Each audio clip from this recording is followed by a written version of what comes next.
midi en direct de Canal Algérie dans votre émission Touahicht Bladi. On vous souhaite une très très bonne année, pleine de bonnes choses à vous tous. Que cette année 2017 soit pour vous tous, amis téléspectateurs, que du bonheur, une excellente santé surtout, c'est ce qu'on vous demande dans tous les cas. Et puis n'hésitez pas à être parmi nous tout au long d'1 heure et demie de temps partagé ensemble autour justement de ce qui a fait de vous donc et ce qui fera de vous justement cette année, ce que vous avez envie de vivre avec nous, amis téléspectateurs. Tout au long de l'année, on vous accompagne avec Touahicht Bladi et aujourd'hui, on voulait absolument être parmi vous pour partager cette très belle après-midi, ce très bon moment qu'on va passer ensemble avec des invités, des femmes et des hommes qui font cette Algérie d'aujourd'hui, cette Algérie qui avance.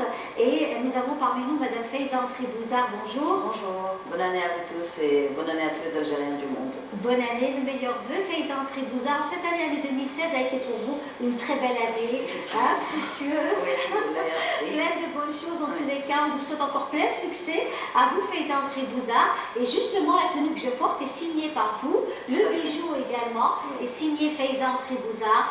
Donc cette très belle tenue, c'est un caraco bien sûr algérois, revisité, une rlila bien sûr revisité, et qui fait qu'on avait aussi envie de marquer cette année avec une tenue algérienne modernisée, revisitée, comme vous savez le faire. Voilà, donc je tenais à être habillée aussi en traditionnel, comme étant aussi un vêtement que l'on pourrait porter aussi pour d'autres occasions et ne pas le mettre que dans un espace bien précis, n'est-ce pas, Faiza? C'est ça, tout à fait. Justement, c'est un beau message que vous êtes en train de véhiculer, c'est de dire que justement, on est tellement fiers de notre patrimoine, on est tellement fiers de tout ce qu'on a, que même pour un réveillon, même pour aller en soirée, on est capable de mettre une tenue traditionnelle. Pourquoi pas avec un jean? Je le dis à chaque fois, c'est un leitmotiv. Je veux absolument que la femme algérienne soit fière de son patrimoine par le bijou et par le vêtement. C'est des choses qu'elles adorent. Et le bijou, vous avez aussi relooké, j'allais dire, revisité le bijou traditionnel que je porte aujourd'hui et de vous également, et signé par Faiza Tribouza. Merci d'être là aujourd'hui, au lendemain des fêtes. C'est pas toujours évident, mais c'est très très bien. Donc, pas plein de bonnes choses à vous pour cette nouvelle année 2017. Avec nous, Lydia Ladouzi. Voilà, une génération de jeunes qui se lancent aussi dans le beau, et notamment autour du vitrail, de la peinture également. Comment ça va, Lydia Ladouzi? Bonne année. Bonne année, meilleurs vœux. Bonne année à tous les Algériens, à toutes les personnes qui ont envie d'avancer et qui croient à la créativité algérienne. Absolument, et c'est très bien. Merci d'être là.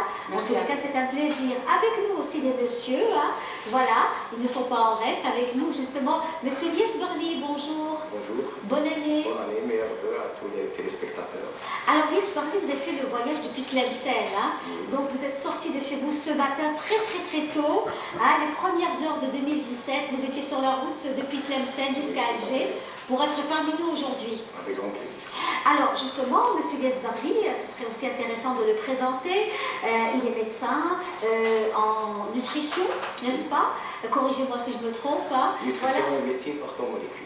Tout à fait. Alors vous êtes aussi dans ce monde autour on va faire aujourd'hui toutes ces nouvelles résolutions pour l'année 2017 et notamment votre travail autour de la vitamine C, qui est donc en fait pour vous l'un des meilleurs moyens de lutter contre un nombre important de maladies, mais une vitamine C que l'on consommerait une quantité assez importante. Oui. Donc on va en parler tout à l'heure, si vous le voulez bien. Et avec nous, Monsieur Zerka qui est donc sous-directeur de la pédagogie au niveau de l'École supérieure des Beaux-Arts. Il est parmi nous aujourd'hui, c'est un plaisir de le recevoir. Comment allez-vous, Monsieur Zerka? Merci, d'abord, bonne année, meilleurs vœux à tous les Algériens, bien sûr, à tous les hommes de lettres, à tous les artistes, quels qu'ils soient, même au-delà des mers, Inch'Allah. Voilà.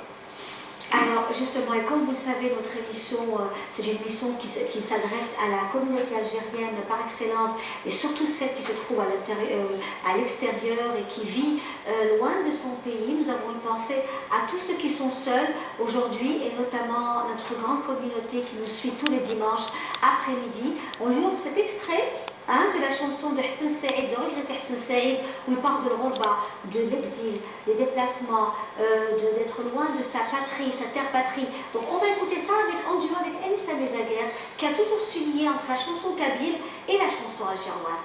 On suit ça ensemble et on se retrouve juste après.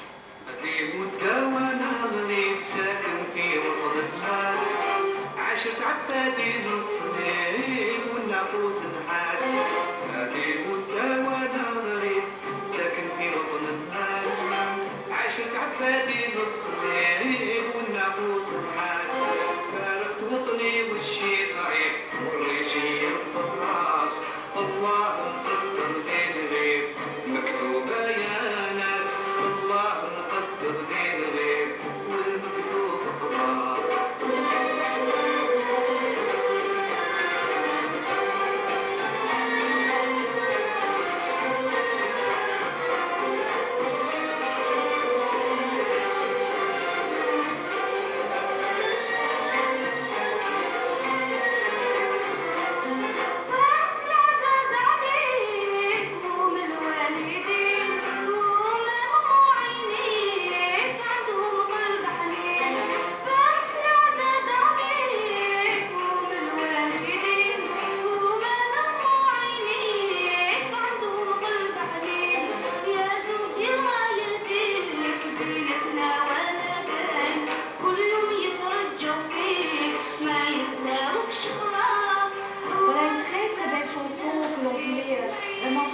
Avec vous, mes amis téléspectateurs, une très belle chanson liée bien sûr au départ, à l'exil, à l'émigration. Sachez que vous n'êtes pas seul. Un numéro de téléphone va s'afficher en bas de votre écran pour pouvoir aussi communiquer avec nous en direct de Canal Algérie, hein, pour partager avec nous cette année, cette nouvelle année 2017, vos vœux.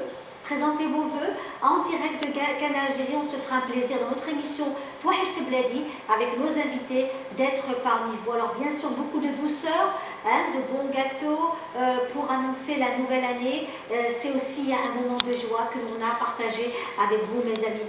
Alors justement, on commence avec vous, hein, Faiza Antré-Bouzard, donc cette année a été, je disais, une année très très fructueuse.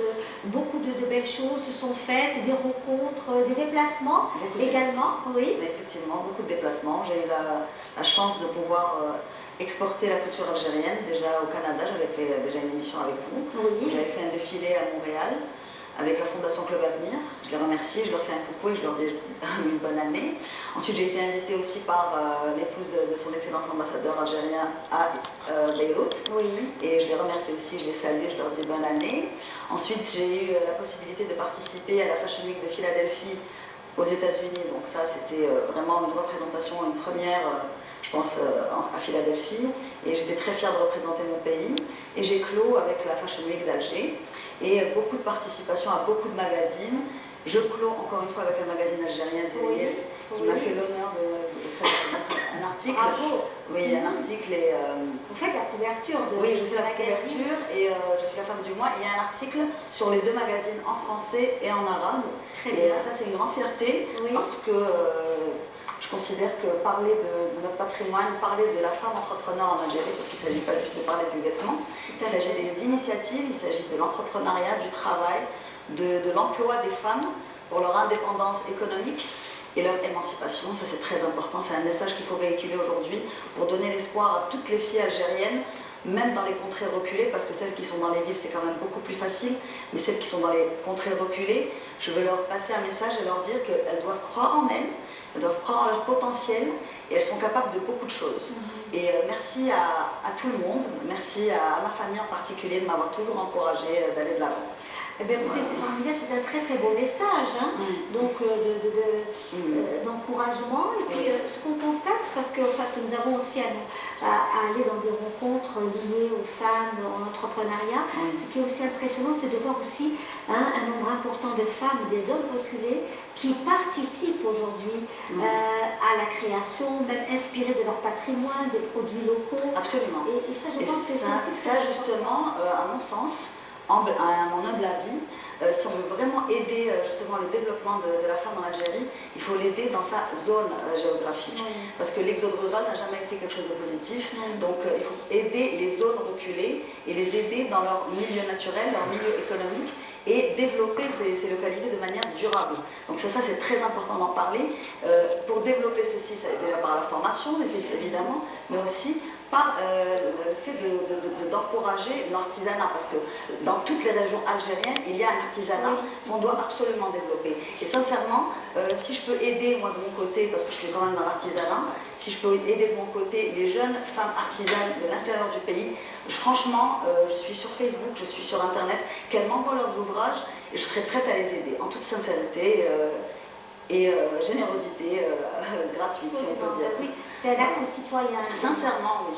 C'était très important. Alors avec nous, justement, Monsieur Guesbarli, vous êtes parmi nous aujourd'hui, justement pour présenter aussi vos vœux pour cette nouvelle année 2017.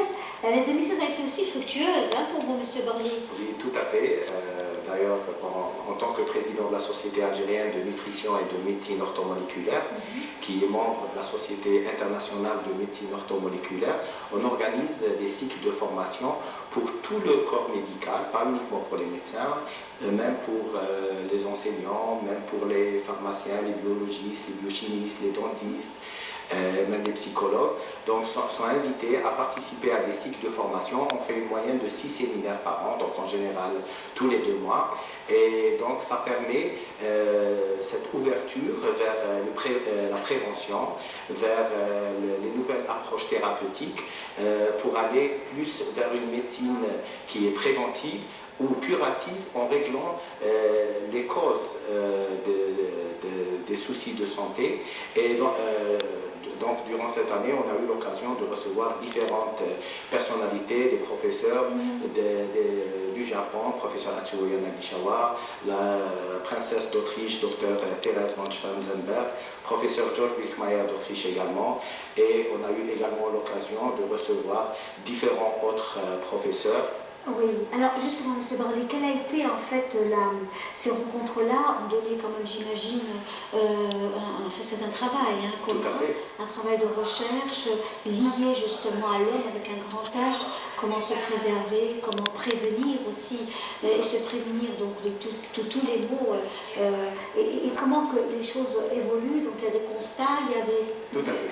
Donc ce qu'on fait au niveau de la SALMO, donc la Société algérienne de nutrition et de médecine orthomoléculaire, c'est qu'en invitant ces conférenciers, ils nous apportent des nouvelles approches qui sont bien sûr publiées. Donc on publie 6 revues par an. Vous avez ramené vraiment 3 tomes. Voilà. Chaque tome est un handbook d'une année. Donc le premier c'était 2011-2012, le deuxième c'est 2012-2013 et le troisième c'est 2014-2015. Voilà, c'est une pile. Voilà, donc c'est plus de 1000 pages. Voilà, tout à fait, parce que les invités apportent plus maintenant, partagent plus, et là ça permet d'avoir un concept dans la SAMO qui va un petit peu à l'encontre des sciences physiques. Donc on dit que rien ne se perd, tout se transforme. Oui. Au niveau de la SAMO, rien ne se perd, tout se partage.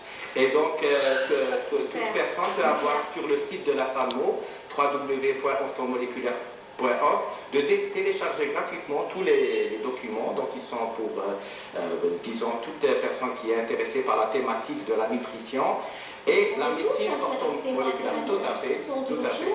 On s'intéresse à ce qu'on a dans nos assiettes, à ce qu'on achète aussi dans le marché. D'ailleurs, on pose la question, est-ce que ce sont des produits locaux? Est-ce que ce sont des mandarines algériennes? C'est vraiment le premier réflexe qu'on a.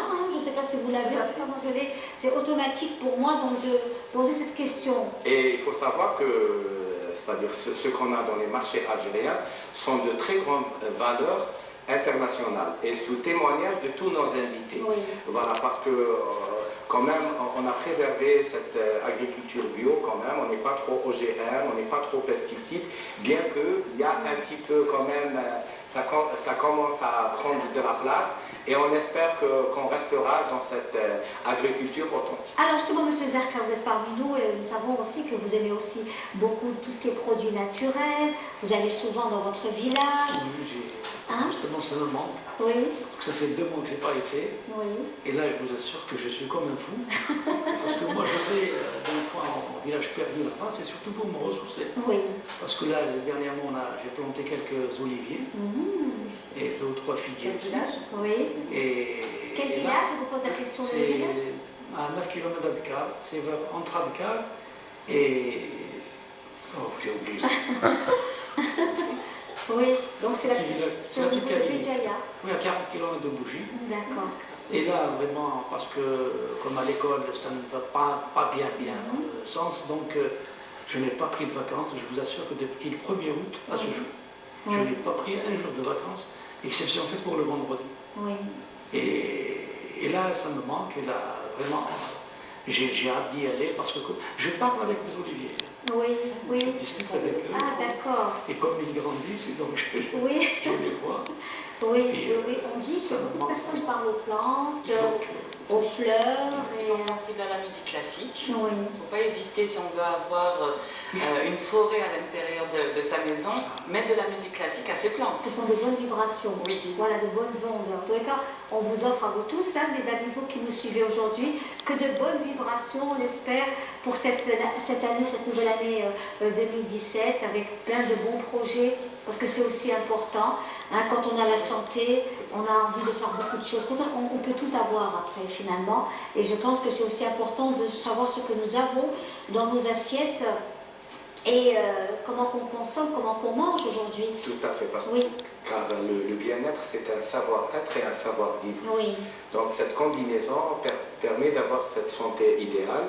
Et parce qu'il y a le volet, disons, nutrition, il y a le volet mental et le volet, disons, engagement social, professionnel, donc épanouissement, pour dégager cette aura positive.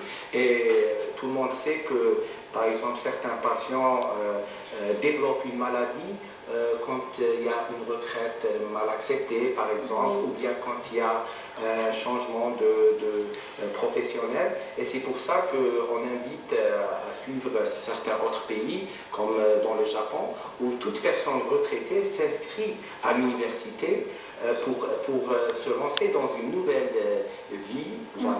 Très bien. Ben, on va continuer notre débat qui est très intéressant en tous les cas, juste après l'appel de la prière pour Salat al-Asr pour Alger et ses ambitions.